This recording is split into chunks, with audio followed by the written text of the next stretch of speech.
Cheech here with Fly Fish Food, you know, behind the dog and stuff. We have a real cool fly for you today. It's called the Mini Estaz Leech. Brig can even tie it. Yeah, that's a big brown.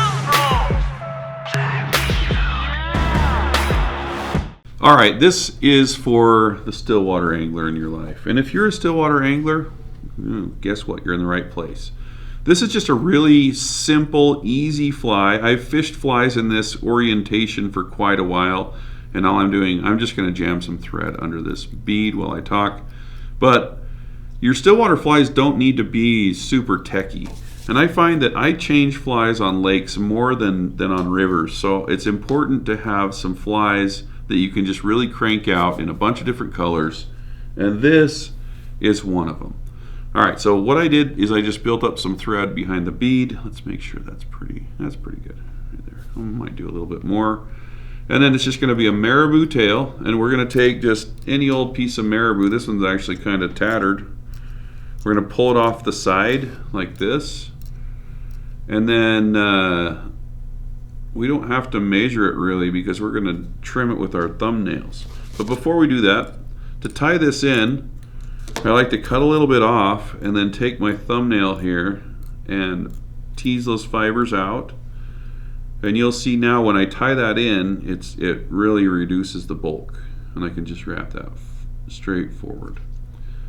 All right, so once we have this marabou tied in, you can see that the tail is pretty dang long, okay? So you never want to cut that with scissors. What I'm going to do is I'm just going to pinch it with my thumbnail and just break it off. Okay, now that breaks off pretty straight across. You can come in here now and pull some of these out, and then what that does is it kind of makes it a little more buggy.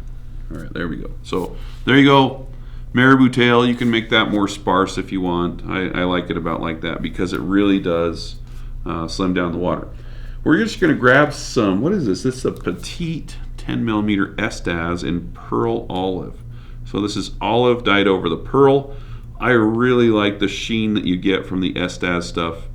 And as you can see there, I just tied it in by the core. Nothing special there. We're just going to go up the fly. If you want a sparser fly, you can space these turns out a little more. I'm just going to put them about like that. You can see how they're kind of spaced. I really like how Estaz wraps. It bugs out really nice. Over the years, I've caught a ton of fish on Estaz flies. So it's just a type of crystal chenille. Trim that off. Let me see. Sometimes the Estaz haters are insufferable, so you have to get them out of there one by one. All right, and at this point, we just whip finish this bad boy. So this color combo is absolutely deadly. In addition to that, try some black, just black tail, black chenille, and a chartreuse bead. Anyway, there you have it, an Estaz mini leech. You can tie them in about 30 seconds, and they catch fish.